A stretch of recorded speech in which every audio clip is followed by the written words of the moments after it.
Morning guys, Sawyer's Lawn Care Service here. We're going to start off the day today taking the dump trailer in, just do a routine maintenance, which I've actually not had any routine maintenance done on it at all yet since I've owned it. This is the third year, third full season we've used it. It's just starting to get down there. Like these tires are getting pretty low. Like one of these actually has a flat spot on it. So some of those tires are going to get replaced, maybe all of them. I'm just going to leave it to their preference, or what they have to say about it. They're just going to basically grease all the bearings and everything. They're just going to look it all over, make sure it's all good to go for next season. I'm just checking the back, make sure there's no water buildup in there.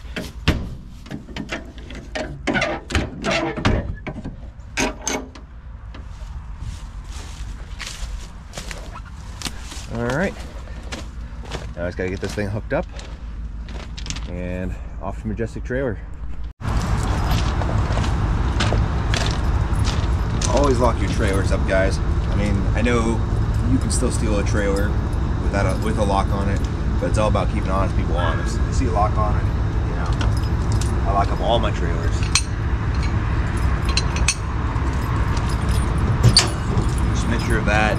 If you can, get cameras, even like a ring camera, just anything, just try to make it as difficult as possible for everybody to steal anything without you knowing about it,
Whenever you're hooking up a trailer, just make sure it's sitting a little towards the front. Because if you try to make that ball go back and drop that hitch right on it, how this mechanism works is it's kind of like a C channel piece of metal, and it goes around and grabs that ball hitch like this. And if you have it too far back in there, you're just going to sit on there. You could release it, or one of your employees release it, and they'll think it's on there. That's why it's also very important to have safety chains, but before you get to that emergency situation, it's much better to make sure that this is secured properly so you don't have any issues. It happens on accident sometimes, but you absolutely need to make sure that's taken care of every time.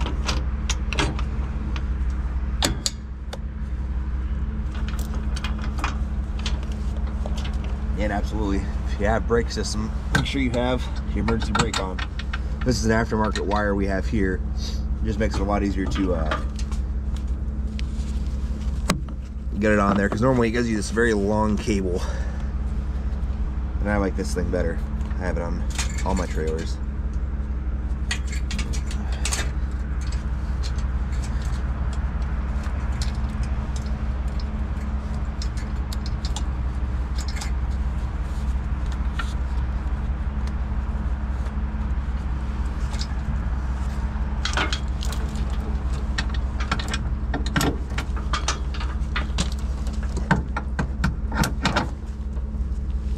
We'll throw the lock in the back and we'll be on our way.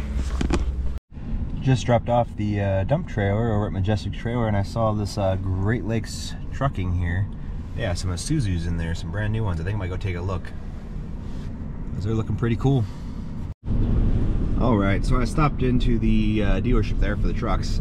So it looks like right about now for a dump box Isuzu, you're looking at about 75 to 85,000 before tax. So they're up there. Like I told him I wasn't interested in buying one right now. We're looking at replacing one of our trucks going in the next year, or not going in the next year, but at some point next year. But the brand new ones are really up there. So it's really just a matter of if you want a brand new one that doesn't have a lot of maintenance going on and paying a ridiculous amount of money, or if you just want to buy a used one and then deal with all the maintenance that goes on with it. So there's a decision to be made there down the road.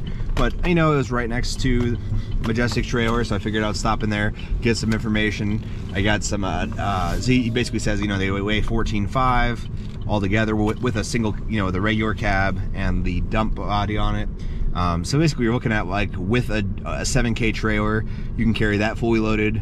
With the Isuzu fully loaded, you can get like probably 5,000 pounds capacity in the back of that Isuzu while having a fully loaded trailer behind you. Now, I'd have to do some more research to see if that actually lets you, if you can do that without a CDL. But it's nice to know that the capacity's there. So you can carry, like, 2 tons of gravel in there, or 8 yards of mulch, and then 2 tons of gravel or 8 yards of mulch in the back trailer or equipment. And so that's just some nice information to have on hand when making a decision down the road, what kind of truck setup you want to go with. So now we're stopping off on the way home to Lowe's. Gonna see, I got a gift card, and I think I might go buy a breaker bar. So we'll see what they have in stock here. I had to pick up a couple different items here. I didn't actually have a long level at all. I just have a short one. Just picked up a Johnson HD magnetic level, just so I have one, because like I said, I only have a small one right now. It's only like a foot long. So I just wanted to add that to the shop. Had a gift card. Picked up another breaker bar. This one's gonna stay in the trailer. I haven't the exact same breaker bar I just used with the dual wheel removal tool, but this one is going to stay in the trailer that I haul the Ventrac in when I have the dual wheels on, in case I need it. I keep a 1/2-inch ratchet with it, but I'm gonna keep that just so I have more braking power, because yeah, it'd just be better than running with a ratchet. That I just got an extension cord. This one is like 75% off. It's just a very light duty triple head, and I am using this for my trickle chargers, which I haven't hooked up yet. I need to basically run trickle chargers on my equipment, so I need to put a trickle charger on the Ventrac, on the Steiner, 2 Wrights, and the Billy Goat debris loader. But I might skip the Billy Goat debris loader for this year, because I know the battery is pretty much dead. I'm going to charge it and test it, but if it doesn't hold the charge, then I'm just going to get a new battery on it, because this is its 3rd year. But yeah, if you can keep trickle chargers on all your equipment, it would just prolong the battery life on them, and just make sure everything's fresh and ready to go in the springtime. So yeah. All right, we got the trailer back now. They greased all the fittings, all the Zerks. There's new tires all around. And they repacked the bearings on the wheels. It was, it's a pretty expensive thing to do. The tires themselves were like $600-ish. Or I don't know exactly how much it was, but altogether it was like $738. I think the package was like $300. So somehow the tires ended up being like $400, which is good. So I think it was like $738.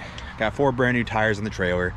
All the axles are repacked, all the bearings in there, all the grease fittings are checked, and more importantly, the reason why I'm okay with doing that whole package is that now I know that all the brakes are fine, all the axles are fine, everything's fine. So it gives me a peace of mind going into spring. Well, we're not there yet, but when we go into spring, everything on this trailer is ready to go. That debris loader is going to go in and get serviced when we take it off after spring cleanups, but everything trailer-wise is going to be good to go for spring cleanup. So we might just put a little bit of sealant on the wood this year, since it's been 3 years now since it's been on there. It's getting really dry. Might even stain it. We'll see. But she's good to go. So yeah, we got the trailer taken care of today. We ended up taking a look at the Isuzu, just seeing what the prices were on that. We're not looking at that anytime soon, but it was there, so just took a look at it. Ended up ordering a grass catcher today. We already have the giant one we're using for fall cleanups, but moving into this this next spring, I think we're going to change things up, and this will be the first spring we'll actually start bagging grass for clients. that have fertilized yards, because I honestly don't want to deal with that again. We have quite a few clients that just have companies that just keep fertilizing and fertilizing and fertilizing and treating the lawns over and over again, and it was a nightmare, just double and triple cutting. So for those yards that get fertilized, we're probably going to change them over to bagging, and looking forward to doing that. Besides that, we actually got another Ventrac attachment. We'll be picking that one up next week. It's more of like a addition, or a couple, actually two additions to the Ventrac. They're not full-on attachments, but they're going to be huge going into spring. So we just want to get ahead of it and, you know, just order our spring items, or items that we're going to be using in the spring, equipment that might be harder to get when it comes around to springtime. And just want to get it out of the way so we can get familiar with it now. And yeah, today was pretty much a lot of office work, family time, and we'll hit it again tomorrow. So thanks for watching.